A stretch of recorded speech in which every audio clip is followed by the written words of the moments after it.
Mó barato, né? Você vai assistir alguns lances de futebol agora. Agora, já imaginou se você pudesse ganhar dinheiro enquanto assiste esses jogos de futebol? Pois é, existe uma profissão onde mais de 5 milhões de pessoas no mundo todo trabalham assistindo jogos de futebol, ou seja, ganhando dinheiro assistindo jogos de futebol, sem ter que vender nada pra ninguém, nada. É só você, seu computador e acesso à internet. Quer saber mais como é que funciona? Clica no link aqui embaixo que eu te mostro, beleza? Grande abraço. A pior parte, que é você ter bons jogadores e só ter bons jogadores e não ter jogo coletivo nenhum. O Flamengo não tem jogo coletivo. É um time mal treinado. Mas pegou uma galinha morta com 11 contra 10, goleou por 6-1. Os otimistas vão soltar rojões, mas a realidade não é bem essa. E mesmo passando dessa fase, eu acho até que vai passar. O último americano da Libertadores, eu acho que foi esse aí. Daqui para frente, acho que não vem mais Cabo Friense, Americano, Resende, Madureira, esses timinhos que o São José representou tão bem, eles não serão mais adversários do Flamengo na Libertadores, caso o time passe para a próxima fase. Flamengo é o primeiro, 9 pontos, saldo de 7 gols, claro, saldo positivo. O Peñarol tem 9 pontos também, saldo de 4. Na terceira colocação, a LDU aparece com 4 pontos, saldo negativo de 1 gol. E o São José, com um pontinho, está na lanterna deste grupo. André, boa noite. Boa noite, Paulo. Boa noite, amigos. Se você imaginar alguém que não viu o jogo de hoje e após o final viu lá que o Flamengo ganhou de 6-1, esse cara provavelmente vai dizer, 6 gols marcados no São José, beleza, era o esperado. O estranho aí é um gol sofrido no Maracanã. Mas um gol pode acontecer de diferentes maneiras. No caso do gol do São José, foi da pior maneira possível para o Flamengo, porque foi um símbolo da marcação frágil que o Flamengo mostrou, especialmente no primeiro tempo. Durante essa primeira parte, que levou as vaias da torcida na hora que os jogadores iam para o vestiário, não foi uma vaia, assim, uma coisa muito avassaladora, mas deu para perceber, e isso não é legal. Não é legal no sentido do que o time mostra, né? O torcedor tem, evidentemente, o direito supremo de vaiar. Jogar pedra, não, jamais. Vaiar, evidentemente, sim. Mas o que o Flamengo mostrou, especialmente nessa primeira parte, foi um futebol coletivo muito pobre, mesmo com a reunião de Diego Arrascaeta e Everton Ribeiro. São 3 jogadores absolutamente técnicos e que sugerem uma elevação do nível de jogo, já que eles participam demais e tem que ser assim mesmo. Mas uma insistência no jogo pelo centro, pouca variação, embora a bola rolasse de um lado para o outro, porque o Flamengo evidentemente tinha um jogador a mais, e só conseguiu criar alguma coisa quando, como disse o Mauro, o São José, de maneira muito ingênua, ofereceu campo ao Flamengo no Maracanã, numa situação como essa. Primeiro gol aos 3 minutos, o cara expulso aos 5, e mesmo quando estava 1-1, você não pode imaginar que um time, nas circunstâncias em que o São José estava, ia conseguir alguma coisa a mais. Então, esse empate aconteceu bem cedo no primeiro tempo também. E assim, daí para mais é impossível um time na situação do São José conseguir alguma coisa. Então, o fato de querer jogar, de se ausentar um pouco do seu campo, de dar espaço para o Flamengo encontrar alguma coisa, que foi basicamente a única coisa que o Flamengo fez no primeiro tempo, mostra para mim uma ingenuidade muito grande também. No segundo tempo, a partir de uns 20 e poucos minutos, quase a metade, acabou o São José, né? Ah, sim. E aí o Abel também foi substituindo jogadores e aí sim o Flamengo deslanchou. O placar é ótimo, evidentemente. A quantidade de gols devolve o Flamengo à liderança do seu grupo. Mas especialmente a questão defensiva, eu acho hoje, que deixou muito a desejar durante o primeiro tempo em que, de novo, desde os 5 minutos o Flamengo tinha 11 contra 10. Para mim, sim, essa questão é a mais preocupante. Eu tinha o receio, falei isso no Futebol na Veia ontem, que o Flamengo desse um passeio tremendo no São José hoje e esse tipo de atuação, principalmente o resultado tão largo, levasse as pessoas a imaginar que a situação estava maravilhosamente bem e tudo mais. Com 1-0 e 1 a mais, eu falei, agora vai ser isso. É para fazer 9 gols, sabe assim? Chegou perto. O Arrascaeta participou, e foi um recorde na fase de grupos da Libertadores atual até agora, de 14 lances que geraram finalizações. Ele finalizou 8 vezes e deu 6 passes para finalizações de outros jogadores. repito, é um recorde nessa fase de grupos da Libertadores atual. San José à parte, o San José era o adversário pro Arrascaeta, pro Diego, pro Arão, para todo mundo. Para todo mundo que estava ali com a camisa do Flamengo. Era o mesmo adversário.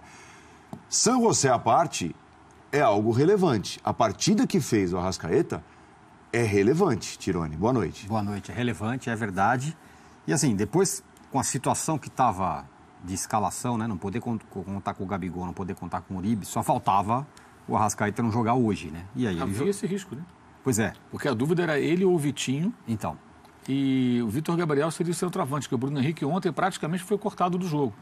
Mas aí acho que ele levaram ali uma placenta de égua, alguma coisa, ele ficou bom. Ele ficou bom e foi pro jogo. Ele ficou bom e foi pro jogo. Foi pro jogo, assim, muitos falavam, onde vai entrar o Arrascaeta, tem que sair não sei quem e tal. Ele entrou na melhor, que ele mais joga melhor, que é justamente na esquerda, vindo pro meio. E detalhe, ele tem esses números todos, e no primeiro tempo, quando o jogo estava 1-1 e o Flamengo estava ali tentando fazer o segundo gol, e com aquele campo aberto, porque, como a gente já falou aqui, o San José era muito inocente, ia pro ataque toda hora, a bola estava muito mais do outro lado do campo, muito mais com o Everton Ribeiro. Claro, o Everton Ribeiro é um cara que chama o jogo o tempo todo, então a bola foi muito para ele. Então, esses números do Arrascaeta são ainda mais impressionantes, porque uma boa parte do primeiro tempo ele não foi tão acionado.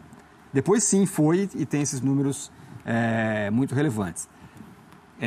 A expectativa para ele jogar, para ver como o time funcionaria com ele, e agora e também com o Diego ao mesmo tempo, era muito grande.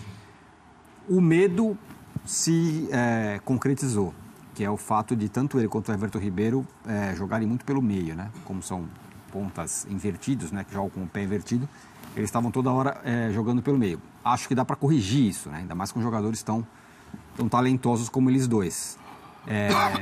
O jogo de hoje é ótimo para o Arrascaeta pelos números que ele produziu, nem tanto porque o adversário era muito frágil, né? O San José fez o menor esforço, não causou o menor, não incomodou o Flamengo só no primeiro tempo e depois, como disse o André, o jogo acabou a partir dos 20 ali, cansado, o time estava absolutamente entregue. Esses jogos que são cruéis, né? Porque cria-se uma situação que você não pode deixar de fazer o placar, mas também não pode deixar de jogar bem. Hoje foi isso, né? O Flamengo fez 6-1, a gente olha o placar e fala, pô, incrível, o Flamengo jogou demais. Mas a vitória mesmo, a goleada foi construída só a partir da metade ali do segundo tempo. E as falhas defensivas que a gente já falou aqui são bem preocupantes, né? Eu acho que daqui para frente na Libertadores, esse tipo de falha, esse tipo de defesa absolutamente frágil do Flamengo é preocupante, porque vai pegar times melhores, vai chegar no mata-mata. Se você vai num jogo fora de casa e falha como o Flamengo falhou hoje, você toma um 2-0, para você virar isso em casa é difícil. Então, nesse aspecto, é bem preocupante. Fica o resultado, que é claro que foi bom, deu a liderança para o Flamengo, mas era jogo para enfiar a faca, torcer, decapitar o adversário. E o Flamengo conseguiu golear, mas não conseguiu exatamente convencer o torcedor, né? Só uma coisa, Paulo. A gente falou do gol. Não deveria ter sido validado o gol boliviano. Sim. Né? O jogador foi que irregular. faz o gol recebe passe e impedimento. As falhas da defesa do Flamengo são claras no lance do gol, mas, por exemplo, no futebol com VAR, já que tanta gente gosta ainda de polemizar essa questão, esse gol não vai para o placar. Aí o fã de esportes rubro-negro aqui, o Stevens, diz, poxa, vocês acabaram de falar do Arrascaeta e tudo mais, esse recorde, a participação dele no jogo, como é que pode um jogador desse nível não ser titular no time do Flamengo? Vem aí a decisão do campeonato estadual.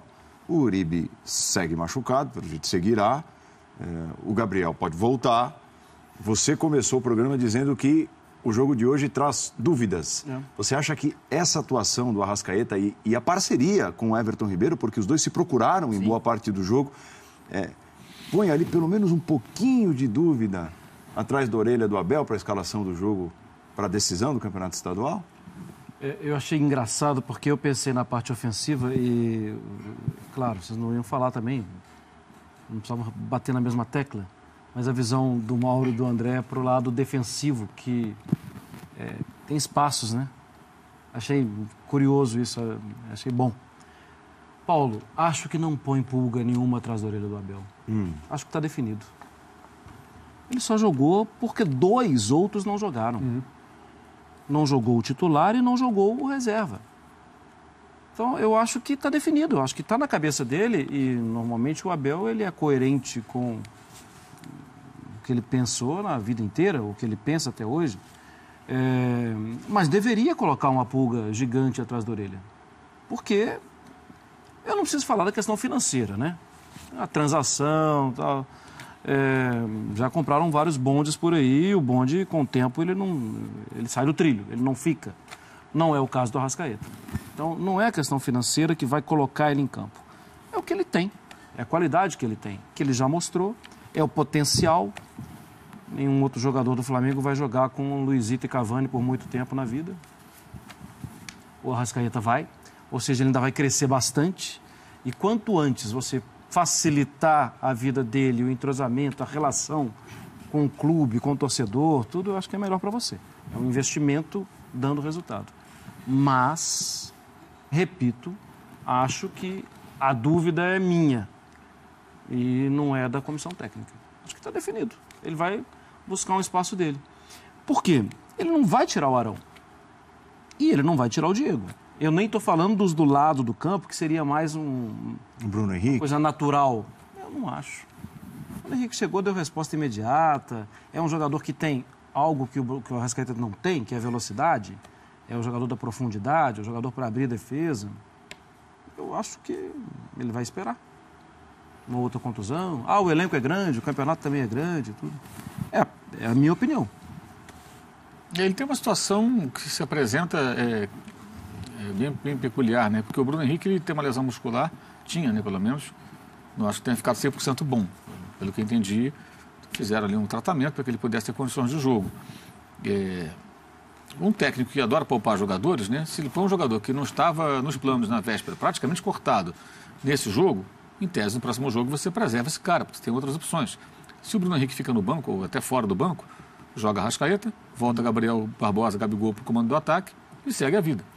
Ele tem até essa possibilidade, tem um argumento até para tirar o jogador da partida, até para preservá-lo para os compromissos que terá. O Bruno Henrique será talvez mais importante contra a LDU lá na frente do que contra o Vasco, porque a LDU vai atacar o Flamengo. E é um time também bem meia boca, né? Não é lá grande coisa não. Vai dar espaço, aí o Bruno Henrique pode fazer aquilo que faz melhor, que é um jogador de arrancada, de velocidade e tudo mais. E o Vasco vai se fechar. O Vasco vai se fechar. Não deverá conceder ao Flamengo, pelo menos enquanto o jogo tiver 0-0, no começo, né? A não ser que vai perdendo. Espaço para jogadores de velocidade. Então, os meias